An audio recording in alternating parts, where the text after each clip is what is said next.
to A Voice in the Bush. Well, today I'm a little bit pissed off. It's been a while since I've done a video. Anyway, this is like one of those 1-minute shorts. But today I come to find out a Canadian journalist by the name of Aaron Maté. That's spelled A-A-R-O-N and then M-A-T-E-E. His father's a well-known journalist here in this country and a book writer. Anyways, I don't know if a lot of you people know, but the Ukrainian government has a kill list of people that disagree with what they're doing or argue against, what they're doing with the Russian war and, stealing money from the Americans and all the rest of it. Like when they give money, 400 million has disappeared into Zelensky's friends' pockets. Anyway, so they have this kill list, and a Canadian was put on that list after all the money we've been handling these idiots, all the stuff that we're doing for them, and this is how we get repaid back. This is what I've said from the start, okay? Voice in the Wilderness about the Ukrainians, part 2. So, yeah, after all this stuff we do, money we're this shoveling out the door, Canadians' money, this is how we get repaid. And they're not the only Canadians on the list. They've also got Americans on their kill list. Jimmy Dore, who's spoken against the Ukraine war. No, speaking against the Ukraine war doesn't mean I'm for Russia. What I am against is a gangster like Putin and a gangster like Zelensky, and the people in between those two idiots are all the ones getting killed with the Americans pushing their bullshit on it. And but to sit there and put that on a list, and I'm on their website here. I don't know if you guys can... Shit, I have to... This is their website, okay? Now, I obviously can't translate it, but this is where the kill list is. It actually exists. I have reached out to the RCMP online to say, what are you guys doing about this?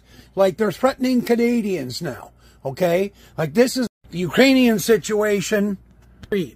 Our government has done nothing but shovel money and weapons toward them. Canada doesn't do that. We have never done that. What we do is we stay out of wars and we help the people, not these governments, okay?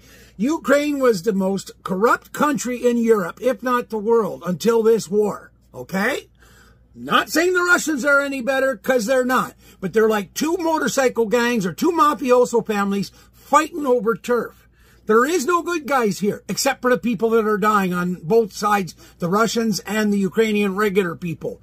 But I've said it from the start. We're doing all this for a country that wouldn't lift a finger for our country, won't lift a finger for Canadians, and now are threatening Canadians because they speak out against what they don't like. Okay? So I don't know, if I was Canadian, well, I am Canadian, everybody, you need to start writing Parliament. Tell that idiot Trudeau what's going on. Tell your other people that. Part 4 of the Ukrainian murder list, okay? So I'm not going to stop on this until I hear from the RCMP or some government, one of our government organizations, CSIS, whatever. But for this to be happening, the money needs to dry up right now, Trudeau, government of Canada. No more weapons, no more people, no more money. We walk, okay? And we do the same thing with these idiots, the Russians, okay? We don't need these fucking people to run our country. I'm not saying we... definitely we don't follow the Americans blindly, because that's another whole fucking issue altogether. It's time that we start thinking like Canadians again and have leaders like we used to when it was Trudeau and other people back in the day, that Canada came first and we weren't the fucking, do as we're told from the Americans every time we look around or do something. Okay? This needs to end. And this murder list from Ukraine, everybody, speak out now.